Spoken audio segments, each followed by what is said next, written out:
My name is Mark, and I'm Senior Product Designer in the Dublin office over in Clio. But Clio have seen fit to fly me all the way over here just for this 15-minute talk, so it must be good. So before I start, I want to share with you, maybe overshare a little something. Coming to Tennessee is like a spiritual homecoming for me, because I have to admit that I was an Elvis impersonator as a child. That's me in all my fuzzy glory. All photographs back then were all blurry, but I'm singing my heart out. But it took a lot of collaboration to make me sing and look that good. It took a lot of dancers and musicians and makeup artists and even the designer of that shiny suit. So it's that kind of collaboration that we're trying to encourage in Clio. See what I did there? This kind of seamless segue from Elvis to collaboration. But anyway, do you find that collaboration in the current remote working climate is hard to get together? Are you increasingly working in silos? Is productivity being eroded because of this? Well, have no fear. I am myself and Clio are here to encourage that teamwork and encourage better collaboration. So how are we going to do it? Well, I'm going to give you a few tips. The first tip is around permissions and tasks. I'm going to show you how to make sure the right people work on the right matters. Second of all, I'm going to show you how to use Clio Calendar to make sure that everyone's kept up to date with the matters that they're working on.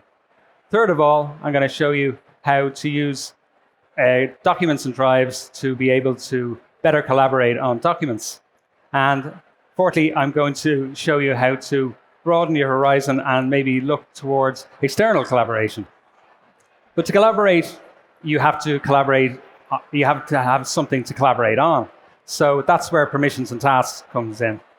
Because in a law firm, some people and some users need to be separated from certain information and certain data because of privacy concerns or conflicts of interest. So in a firm, I like to see it as a number of boats all independently floating in a same direction, but on each boat and each team, there's a team of rowers who are independently rowing in tandem, so to speak. So how can we help you with permissions and tasks? Well, first of all, we can show you how to apply matter permissions to give the right people the right access to the right matters. Then we make sure that you set up notifications for them so that they know when something is updated.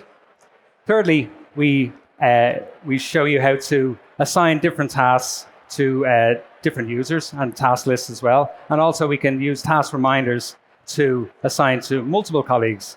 And then lastly, we can show you how to use activity hours visibility to reduce potential employee friction.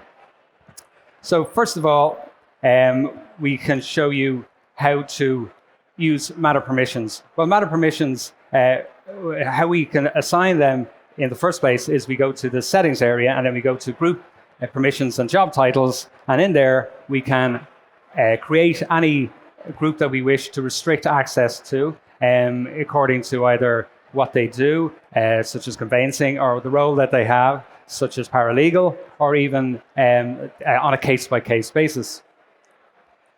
Then we can, once we have those permission groups set up, we can show you how to apply a matter to those permission groups. And to do that, we go to the new matter screen, and then we go to the matter permissions drop-down and choose the group that we've just set up, and then click Save. But we may want to then notify anybody from this group that something has changed, something significant has changed in this matter. So that's when we use the matter notifications area, and we can choose whatever users we want to notify there. So now we have the right people working and collaborating on the right matters. What we want to do then is to make sure they have actually something to do. So we go to the tasks area for that, and we then open up the new task screen, and we can assign to any particular user. And from there, you can only assign to one user. So we use the reminders functionality there to as a workaround really to assign to more than one user. And so lastly in this area, have you found that the comparison of relative pay rates and hours and it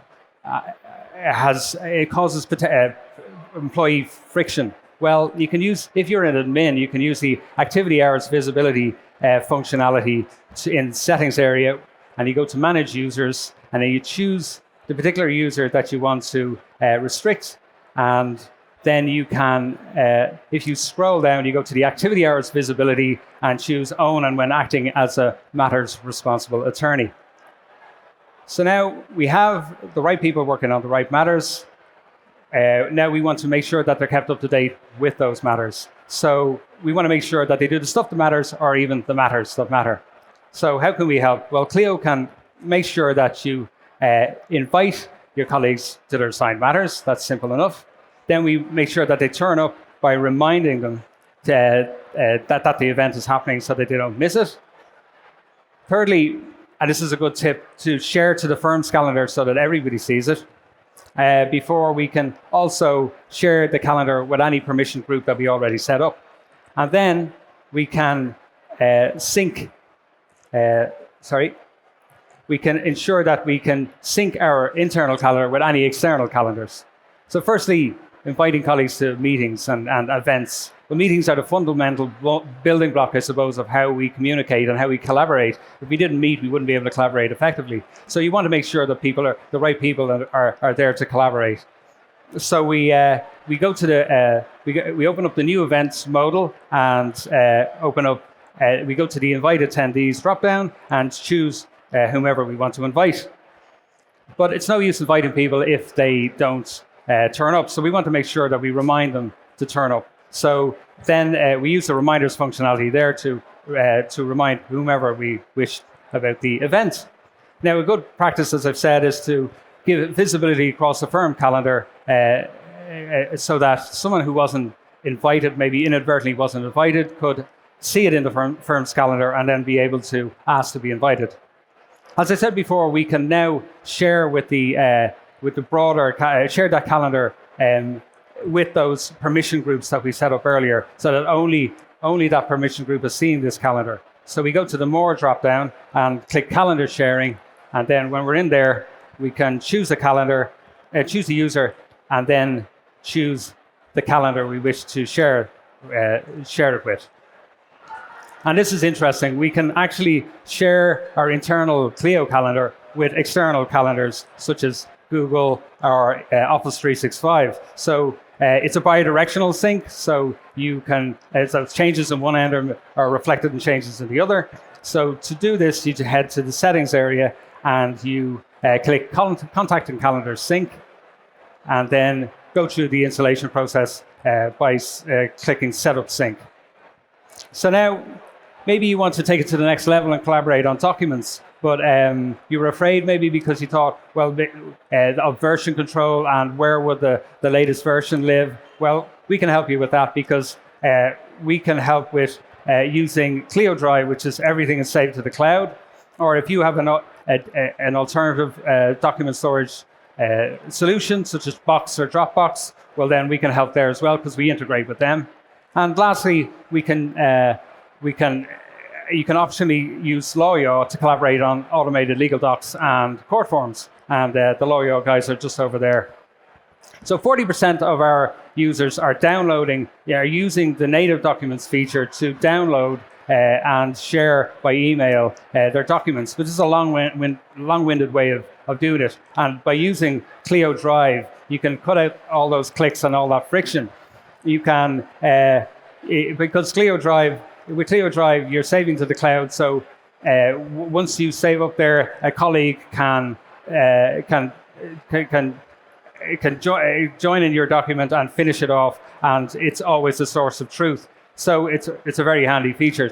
So to do this and to install it, you go to the settings area and you choose desktop access, and you install from there. You either choose Windows or Mac according to your preference. So this is what Melissa says. She's saying this is going to make her work 100 times easier, and I think it will yours too.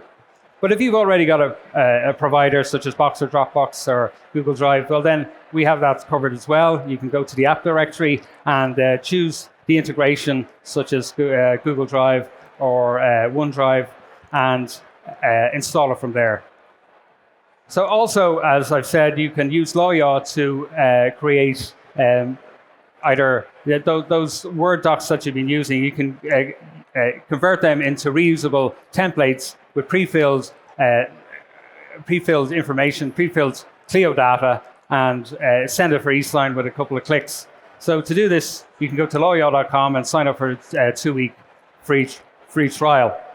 It also has 24 of the US states court forms in its database, and again, you can pre-fill with your Clio data. So this results in a 50% reduction in form filling time. So again, this is what Christy's saying. She's saying this is going to save her about 5 hours of eternity time. So I think that's a great saving. So now we have internal collaboration covered. What about external collaboration? Well, we have that covered as well. Formally, you can use Clio for Co-Counsel to share your work with co-counsels and external attorneys. And more informally, you can use the law community to share best practice and tips. Firstly, Clio for Co-Counsel. Well, it's a secure web portal whereby you can temporarily share documents and tasks and bills related to a matter that you want to share with an external attorney. So co-counsels are often really temporary colleagues, and so you may not want to invite them to Clio proper. So this is a way of temporarily inviting them, I suppose. How do you do this? Well, when you're sharing a document or where you're sharing a bill or something like that, you can then invite them by using. This is what it looks like when you share a document. You just choose share via Clio for Co-Counsel, and they receive an email with a link. They click through, choose a password, and they're in to the portal. Now, more informally, you can use the law community, another Clio initiative, which is a place to share tips and best practices with the legal community in general. You go to community.clio.com. It's also available in the resource center of Grow and Manage. And on there, you'll see a lot of discussion groups related to practice size or practice area or interest. And I'm sure you'll find something there if you look through. So what have we learned today? We've learned how to use permissions and tasks wisely to make sure the right people collaborate on the right matters. We've found how to share and sync your calendars so that people are kept up to date with those matters. We have seen how you can collaborate dynamically with documents and Clio Drive. And we've seen how to foster external collaboration with Clio for Co-Counsel and the law community. So remember, together, if we collaborate effectively and use teamwork, we can create great things. Thank you for your time.